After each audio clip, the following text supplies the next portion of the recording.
प्रणाम। जय जिनेन्द्र। मैं सुरेखा शाह। जीव विचार के अध्याय में हम आगे बढ़ रहे हैं। हमने शरीर की ऊंचाई, जीवों की और आयुष्य देखे। अब हम देखेंगे उनकी स्वकाय स्थिति। स्वकाय स्थिति यानी कब तक वो अपने ही शरीर में उत्पन्न हो सकते हैं। असंख्य उत्सर्पिणी अवसर्पिणी काल तक पृथ्वी काय जीव उत्पन्न अपने शरीर में उत्पन्न हो सकता है और मरता है। असंख्य उत्सर्पिणी अवसर्पिणी काल तक पृथ्वी काय का जीव अपने ही शरीर में उत्पन्न हो, अपने ही गति में पृथ्वी काय में ही उत्पन्न हो सकता है, मरता है, उत्पन्न हो सकता है, मरता है। असंख्य उत्सर्पिणी अवसर्पिणी काल। 10 कोड़ा कोड़ी हमने अभी देखा। एक कोड़ को एक कोड़ से गुनो तो एक कोड़ा कोड़ी, उसे 10 से गुनो तब 10 कोड़ा कोड़ी।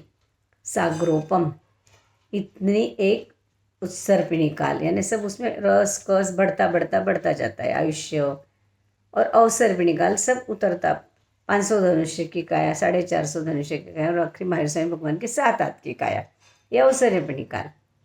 इस प्रकार 10 कोड़ा कोड़े उत्सर्पिणी काल, 10 कोड़ा कोड़े अवसर्पिणी काल, उसको एक काल चक्र कहते हैं। ऐसे असंख्य उत्सर्पिणी अवसर्पिणी काल में पृथ्वी काय के जीव अपने ही शरीर में उत्पन्न हो सकते हैं, उसी में उत्पन्न होते मरते हैं। इसी प्रकार अपकाय, अग्निकाय, वायुकाय और प्रत्येक वनस्पति काय के जीव भी समझना, वो भी असंख्य उत्सर्पिणी अवसर्पिणी काल तक अपने ही शरीर में यानी मरते हैं, उत्पन्न होते, पर उसी में स्थावर में ही उत्पन्न होते मरते हैं। साधारण वनस्पति का जीव बार बार साधारण वनस्पति में अनंत उत्सर्पिणी तब उत्पन्न होता है। साधारण जो है वो अनंत उत्सर्पिणी तक उत्पन्न होता है, मरता है, उत्पन्न होता है, मरता है। यहाँ यह स्वकाय स्थिति व्यावहारिक निगोज जीव अनादि काल से जन्म मरण किया करता है। उत्सर्पिणी किसे कहते अभी मैंने समझाया। 10 कोड़ा कोड़ी सागरोपम की एक उत्सर्पिणी तथा उतने समय की ही एक अवसर्पिणी होती है। अब पंचेंद्रिय तिर्यंच और मनुष्य के 7 अथवा 8 भव में वो उत्पन्न होते हैं। 8वां भव मात्र असंख्यात वर्ष की आयु वाले युगलियों का ही होता है। मनुष्य अपने इसमें कब तक उत्पन्न होते हैं? तिर्यंच और मनुष्य। मनुष्य मर के मनुष्य में, तिर्यंच मर के तिर्यंच में कब तक उत्पन्न हो सकता है? नहीं तो फिर उसको दूसरी जगह जाना ही पड़ता है। तो 7 या 8 भव, 7 भव तक मनुष्य मर के फिर से मनुष्य में जन्म ले सकता है।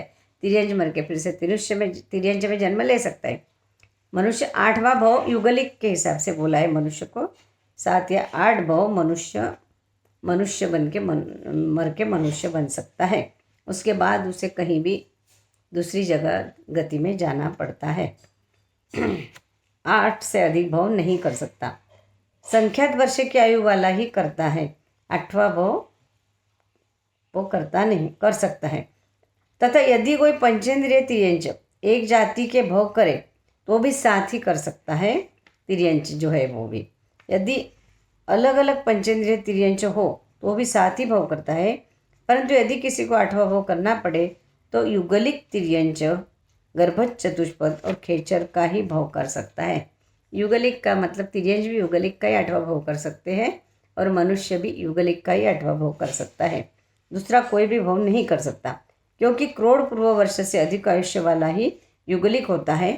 चतुष्पद और खेचर के सिवाय इतना किसी भी पंचेंद्रिय तिर्यंच का आयुष्य नहीं होता।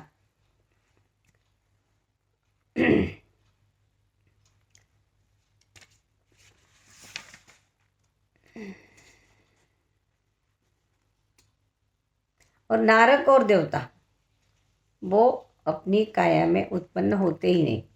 नरक मर के कभी नारकी नहीं बनता, क्योंकि वहाँ इतने पाप नहीं करता कि वो नरक में उत्पन्न हो। और देव मर के देव नहीं बनते, क्योंकि वहाँ उतना उनके पास पुण्य करने का साधन नहीं है। इसलिए नरक मर के नरक नहीं होते, देव मर के देव नहीं होते। ये अपना अवगाहना द्वारा यहाँ खत्म होता है। धन्यवाद।